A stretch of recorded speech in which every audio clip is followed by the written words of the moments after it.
The full history of the most dangerous Wookiee bounty hunter in the galaxy, Black Krrsantan. He defeated Chewbacca in hand-to-hand combat. He nearly killed Uncle Owen in a brawl on Tatooine. And he was the first bounty hunter Darth Vader hired to find Luke Skywalker. Who is he? That's today's story. Let's take a look at the life of Black Krrsantan. Though born on the Wookiee homeworld of Kashyyyk, Black Krrsantan was exiled from his planet and subsequently carried out jobs all across the galaxy. He rose to prominence around 10 years before the Battle of Yavin, where he began working for Jabba the Hutt. But his storied history began long before that. For undisclosed reasons, his fellow Wookiees turned their backs on Krrsantan early in his life. He could never grow up to become an exemplary Wookiee like Chewbacca or Gungi. Disillusioned with the prospect of remaining on Kashyyyk, the Wookiee hitched a ride off-world with slavers that worked for the Zonti brothers, a pair of criminals that ran a huge gladiatorial ring. Killing and maiming his way on board, Krrsantan was taken to the brothers, with dreams of fighting his way through life. However, once he arrived, the training to become a gladiator caught him off guard. Most of the gladiator candidates were captured slaves, so for a willing volunteer to arrive was almost unheard of. Through the harsh training and brutal day-to-day fighting, Krrsantan made it to be one of the final 2 contestants in a tournament. Taking a liking to the now hardened and relentless Wookiee, the Zonti brothers fitted Krrsantan's knuckles with metal, making for a more devastating punch behind the already powerful force. Unsurprisingly, Krrsantan made it out of the death match alive, beating the only other gladiator in the Zonti franchise. The experience had unlocked a very violent and unforgiving side to the Wookiee that had been there since leaving his homeworld. The difference now was that he knew just how to utilize this anger and power.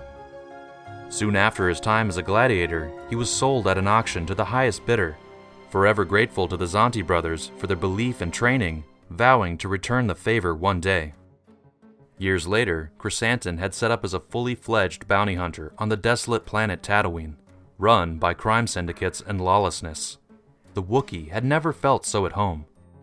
Hired by the crime lord ruling the planet with the threat of dehydration and hunger, Krrsantan was assigned to find the person responsible for halting the Hutt's water taxes, a cruel robbery of the already impoverished farmers. Without thinking twice, Krrsantan agreed and journeyed out to the desolate Dune Sea. It was here that the evil Wookiee actually came face to face with the equally exiled Jedi Master, Obi-Wan Kenobi. As Krrsantan captured the man believed to be responsible, Luke Skywalker's Uncle Owen, Kenobi made a rare public appearance to save the poor farmer. After being given a chance to walk away, the Wookiee refused and pitted his gladiator-style fighting skills against that of a seasoned Force user and Clone Wars warrior.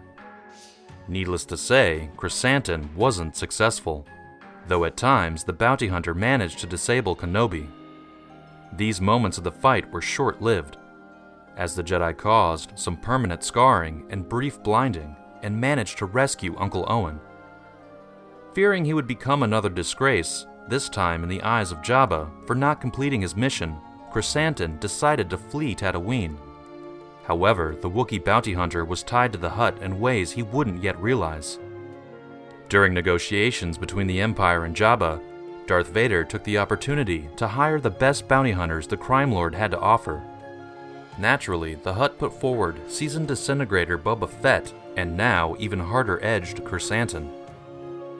Assigned to track down a mysterious Imperial agent under suspicion, Krrsantan carried out the job ruthlessly and intricately, proving to the galaxy's greatest power that he was a worthy ally. Though it didn't exactly go to plan, with Vader himself having to extract the needed information from a rogue agent due to Krrsantan's failure, the Wookiee remained in contact with the Empire and their affiliates. Hired by renegade archaeologist and Vader confidant Dr. Aphra, along with the sect of other killer bounty hunters, Krrsantan would become instrumental in a heist that actually stole resources and credits from the Empire, establishing himself as a mercenary with no allegiance. Krrsantan would go on to prove his fighting prowess in further back-alley battles and actually remain with Dr. Aphra for other jobs, owing to a long-standing debt between the two. he would meet his greatest match when facing off against Han Solo, Chewbacca, and Luke Skywalker on the planet Vragus Vas, after Darth Vader had exposed a rebel hideout while searching for Luke. It was ironic that his metallic knuckles, instilled in him with the faith by the Zonti brothers all those years before, would be a great downfall of Krrsantan's, as they led to his electrocution at the hands of Luke's droid counterpart, C-3PO. Although he survived, Krrsantan subsequently took on less high-profile cases, and remained working for the Empire, and remained loyal to Dr. Aphra ever since. Although the harsh gladiator training and fighting made Krrsantan into an exceptional fighter, his strength and tendency for violence existed well before he left Kashyyyk. He was almost destined to be a mercenary, too wayward and unpredictable to settle down. However, when he was contracted by someone, he remained loyal. Though he may not perfectly carry out the job, his willingness and means were undeniable. We just wonder what a fight between him and Jabba might have actually looked like.